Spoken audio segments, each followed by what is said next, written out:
permissible. دیکھیں اسلام میں ٹک talk use کرنا، انسٹاگرام یوز کرنا، اسلام کا ورڈ نہ یوز کریں. ادھر کنسیڈر کریں کہ آپ ایک انسان ہیں، آپ ایک انسان ہیں، ٹھیک ہے؟ تو آپ کو اللہ نے پیدا کیا اور اللہ نے پھر آپ کو ایک کتاب دی، ہدی للناس، آپ کی ہدایت کے لیے، گائیڈنس کہ آپ نے زندگی کیسے گزارنی ہے. اب اللہ نے آپ کو پیدا کیا، آپ اللہ کے سرونٹ ہو، تو آپ نے وہی کرنا ہے جو کہ اللہ نے کہا ہے. اللہ نے کیا آپ کو کہا ہے؟ اللہ نے وہی کہا ہے جو آپ کے لیے بہتر ہے. ہمیشہ یاد رکھیے گا جو حرام چیزیں ہیں، ایک پہلی بات تو یہ ہے کہ حرام چیزیں بہت کم ہیں، بہت ہی کم ہیں. حرام چیزیں چند ہیں، حلال بہت زیادہ ہیں. اب ہم نے انہیں حرام کیسے بنا دی ہے؟ حرام اور حلال کا کانسیپٹ یہ ہے کہ حرام چیزیں جن سے اللہ نے منع کیا ہے وہ ہمارے لیے ہی نقصان دہ. فار ایگزامپل سب سے بڑی مثال لے لیں میوزک سب سے بڑی مثال ہے جس کو حرام کہا جاتا ہے اور جو سب سے کامن ہے. اگر آپ اس پہ ریسرچ کرو اور اسٹڈی کرو تو یہ آپ کے آئی کیو لیول کو ڈسٹرائے کرتی ہے، آپ کو ایک امیجنری ورلڈ میں لے جاتی ہے جس سے آپ کا آئی کیو جو ہے وہ بہت لو ہو جاتا ہے، آپ کا جو لانگ ٹرم میموری ہے وہ ڈسٹرائے ہو جاتی ہے، اور آپ اپنی جو روز مرہ کی زندگی ہے، جو ڈیلی لائف ہے، ڈیلی روٹین ہے، اس میں سے جو آپ کی، جس کو کہتے ہیں نا کہ آپ اس میں کانسٹنٹ نہیں رہ سکتے، آپ کی جو کانسنٹریشن ہے وہ لوز ہوتی ہے. یہ سائنس پروف کرتا ہے. ایسے ہی آپ کے پاس جو ہے الکوہل ہے، الکوہل اللہ نے حرام کی ہے. اب آپ الکوہل پہ سائنٹیفک ریسرچ کریں، الکوہل جو ہے اس کے فائدے چند ہیں، 1 سے 2، لیکن سائنٹسٹ کہتے ہیں اس کے نقصانات زیادہ ہیں. میجورٹی اس کے نقصانات ہیں، کم اس کے فائدے ہیں. تو اب اللہ نے اس کو بھی حرام کر دیا. تو جو چیزیں بھی اللہ نے حرام کی ہیں ہماری بہتری کے لیے ہی کی ہیں. تو ہدی للناس، ہدایت ہے قرآن، للناس لوگوں کے لیے، ٹھیک ہے؟ تو اب آپ نے کہا کہ ٹک ٹاک جو ہے وہ حرام ہے، پرمیسیبل اور ناٹ. تو یار دیکھو ٹک ٹاک جو ہے، آپ ٹک ٹاک پر اچھی چیز اپلوڈ کرتے ہو جس سے لوگوں کو فائدہ ہو رہا ہے. اب آپ اگر اس پہ فار ایگزامپل ٹک ٹاک پہ میوزک شیئر کر رہے ہو تو اس سے لوگوں کو نقصان ہو رہا ہے، اور اللہ کہتا ہے لوگوں کا نقصان نہیں کرنا. اب میں نے بتایا نا کیسے نقصان ہوتا ہے میوزک سے، تو اس لیے میوزک آپ نے شیئر نہیں کرنا، وہ غلط ہو جائے گا. ایسے ہی اگر آپ کوئی ایسی چیز شیئر کرتے ہو جو کہ نامہذب ہے، فار ایگزامپل اگر کوئی سسٹرز ہیں وہ ایسی چیزیں شیئر کر رہی ہیں، وہ حجاب اور پردہ اس کا اہتمام نہیں کر رہی، اس کے بغیر چیزیں پوسٹ کر رہی ہیں، اب کیا ہوگا؟ جو معاشرہ ہے، جو سوسائٹی ہے، اس میں خرابی ہو رہی ہے. خرابی کیسے ہو رہی ہے؟ خرابی ایسے ہو رہی ہے کہ اب جو بھی نان محرم اس کو دیکھ رہا ہے تو اس کے اندر خواہشات پیدا ہو رہی ہیں، اس کی کانسنٹریشن لوز ہو رہی ہے، کیونکہ یہ مرد کی سائیکالوجی ہے نا، فلسفی ہے، اس کا انکار کوئی نہیں کر سکتا. تو اس لیے یہ کہا جاتا ہے کہ جو آپ نے اگر آپ ٹک ٹاک ہے، انسٹاگرام ہے، سوشل میڈیا ہے، تو آپ جو ہے جو چیز پوسٹ کرو وہ انفارمیٹیو ہو، پروڈکٹیو ہو، اس میں کوئی رول نہ توڑا جا رہا ہو، کسی دوسرے کو نقصان نہ ہو.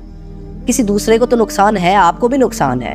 اگر آپ نے میوزک شیئر کیا ہے ٹک ٹاک پہ، انسٹاگرام پہ، سوشل میڈیا پر، یوٹیوب پر، اب وہ پوری دنیا میں پہنچ گیا، آپ خدا نخواستہ آپ کو نہیں پتہ اگلے لمحے آپ جو ہے قبر میں ہو، تو وہ گناہ جاریہ ساری زندگی کے لیے بنتا رہے گا فری میں. تو اس لیے جو ہے حلال ہے، سب کچھ حلال ہے، لیکن لمٹس میں رہ کے انسان کو اپنا بہتر اور اپنا نقصان جاننا چاہیے. اللہ نے دیکھو، اللہ بہت ہی سمپل کانسیپٹ ہے، عمیر بھائی بہت ہی سمپل کانسیپٹ ہے. یہ کوسچن جو آیا ہے حلال اور حرام کا، بہت ہی سمپل کانسیپٹ میں یہ سمجھتا ہوں کہ اللہ جس کے پاس اتنا علم ہے، دنیا کا سارا علم ہی اللہ کے پاس ہے، کیونکہ ان سب کو تخلیق کرنے والا ہی اللہ ہے. تو اللہ کیسے کوئی چیز سے منع کر سکتا ہے جو انسان کے لیے جو ہے وہ فائدہ مند نہ ہو؟ اللہ نے منع اس چیز سے ہی کیا ہے جو انسان کے لیے فائدہ نہیں ہے، نقصان ہے. یہ بات ہمیں سمجھ ہی نہیں آتی. ایک طرف ہم یہ دعویٰ کر رہے ہیں کہ اللہ جو ہے وہ رب ہے، ساری چیزوں کو بنانے والا اللہ ہے، اللہ جیسی تخلیق کوئی نہیں کر سکتا، اللہ پرفیکٹ ہے، اللہ الصمد لم یلد ولم یولد. یہ دعویٰ ہم کرتے ہیں، مانتے ہیں، اور پھر جب اسی اللہ نے ایک چیز انسان کے لیے منع فرمائی ہے تو ظاہری بات ہے اس میں نقصان ہے. اگر آپ کو یقین نہیں ہے آپ سائنٹیفک ریسرچ کر کے دیکھ لو. اللہ پہ اگر آپ کو نہیں یقین تو آپ سائنس کے ساتھ چلے جاؤ، سائنس میں جا کے دیکھ لو کیا اس کا نقصان ہے یا نہیں ہے. تو اس لیے اللہ نے فائدہ اور نقصان جو رکھا ہے اس میں ہمارا اپنا ہی فائدہ ہے، کسی دوسرے کا فائدہ نہیں ہے، انسانوں کا ہی فائدہ ہے.